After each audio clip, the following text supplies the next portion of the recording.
پاکستانی فوج اس وقت لڑائی کرنا نہیں چاہتی، اسٹیبلشمنٹ نہیں چاہتی کہ کسی لڑائی کے اندر پاکستان جائے، لہذا نواز شریف کو ریسٹرینٹ کا مظاہرہ کرنا پڑا۔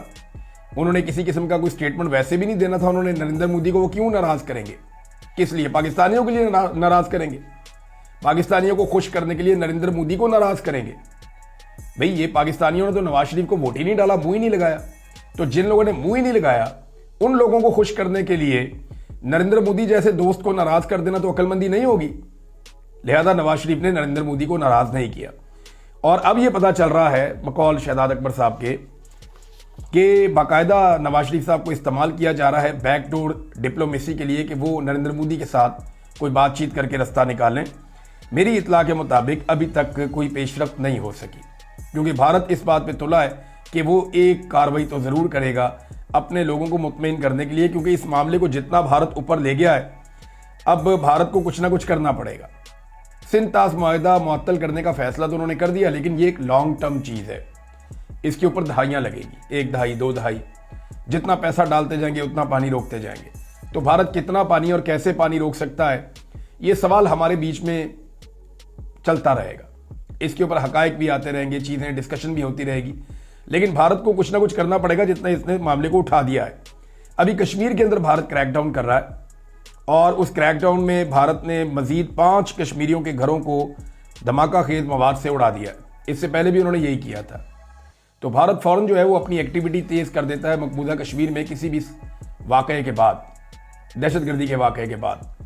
نواز شریف اور شہباز شریف کے ملنے کے بعد ایک بیانیہ جاری کیا گیا ہے، ایک سٹیٹمنٹ جاری کیا گیا ہے، جس میں نواز شریف نے دہشت گردی کی مذمت کی ہے، جس میں دہشت گردی نے کہا، نواز شریف نے کہا ہے کہ جی خطے کے اندر امن کی ہماری خواہش ہے، لیکن پاکستان پہ حملہ ہوگا تو ہم جواب دیں گے۔ یہ ایک سٹیٹمنٹ جاری کروائی گئی ہے، لیکن نواز شریف نے خود اپنے منہ سے کچھ نہیں کہا، اپنے ٹویٹر اکاؤنٹ پہ کچھ نہیں لکھا، نہ مریم نواز نے اپنے منہ سے کچھ کہہ کر اپنے ٹویٹر اکاؤنٹ پہ کچھ لکھا، نہ شہباز شریف صاحب نے نریندر مودی کی مذمت کی ہے۔ وہ عمران خان ہی تھا شیر کا بچہ جو صاف بات کرتا تھا، آ کر سامنے کھڑا ہو کر بات کرتا تھا۔ ان کی وہ اوقات ہی نہیں ہے کہ یہ آنکھوں میں آنکھیں ڈال کر بات کر سکیں۔ پاکستانی وزیر خارجہ اور انڈین جو محکمہ خارجہ ہے دونوں بہت ایکٹیو ہو گئے ہیں، اور دونوں اپنے طور پہ دنیا کے ممالک سے رابطہ کر رہے ہیں اور انہیں صورتحال سے آگاہ کر رہے ہیں۔ انڈیا کا مقدمہ یہ ہے، وہ یہ کہتے ہیں کہ جناب پاکستان بار بار انڈیا کے اندر مداخلت کرتا ہے، ہمارے اوپر حملے کرواتا ہے۔ وہ اس میں خواجہ آصف کا سٹیٹمنٹ، نواز شریف کے سٹیٹمنٹ، یہ ساری چیزیں وہ استعمال کر رہے ہیں۔ ماضی کے جو واقعات ہیں، اجمل قصاب، یہ وہ سب وہ ان کو بتا بھی رہے ہیں۔ پاکستان بار بار یہ کہتا ہے کہ یہ فالس فلیگ آپریشنز ہیں، انڈیا پہلے بھی کوئی ثبوت نہیں دے سکا، اب بھی کوئی ثبوت نہیں دے سکتا، لہذا یہ حملہ ہم نے نہیں کیا، یہ انڈیا کے اندر ہی کارروائی ہوئی ہے، یہ انڈیا کی انٹیلیجنس کی اور ان کی سیکیورٹی کی ناکامی ہے، یہ ہم پر ڈالنے کی بجائے ہم اس کی انویسٹیگیشن کے لیے تیار ہیں۔ ایران نے کہا جی ہم اس کے اندر ثالثی کا کردار ادا کر سکتے ہیں، پاکستان نے فوراً کہا جی بالکل کر دیں، لیکن انڈیا نے اس کے اوپر بھی بات نہیں کی۔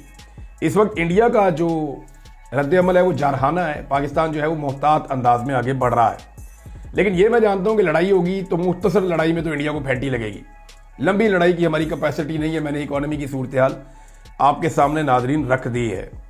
لمبی لڑائی تبھی لڑی جا سکتی ہے جب قوم ساتھ کھڑی ہو جائے اور قوم کہے جی ہم گلیوں محلوں میں بھی اس فوج سے لڑیں گے، پھر تو آپ لمبی لڑائی لڑ سکتے ہیں۔ ادروائز لمبی لڑائی جو ہے وہ قوم کے بغیر نہیں ہوتی، یا تو قوم ساتھ ہو یا پیسے آپ کے پاس ہوں۔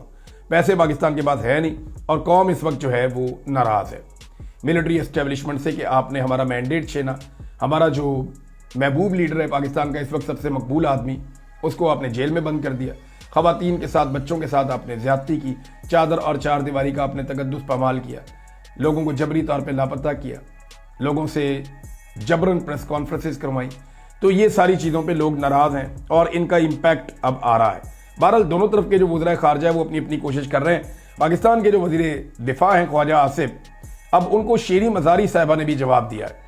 شیریں مزاری صاحبہ وہ خاتون ہیں جنہوں نے خواجہ آصف کی بڑی گندی تنقید جو ہے وہ برداشت کی تھی، ان کے اوپر بڑے گھٹیا الفاظ استعمال کیے تھے خواجہ آصف نے۔ ویسے خواجہ آصف جگت باز ہیں، یہ بڑی جگتیں لگاتے ہیں، اور ان کی زبان جو ہے اس سے کوئی بھی محفوظ نہیں ہے، خاص طور پہ یہ خواتین کے اوپر حملے کرتے ہیں خواجہ آصف۔ تو خواجہ آصف کے بارے میں وہ کہتی ہیں پاکستان کی سطح اس حد تک گر چکی ہے کہ اس کے وزیر دفاع نے ایک جانبدار اینکر کے الزام کے جواب میں یہ بیہودہ بات کہہ دی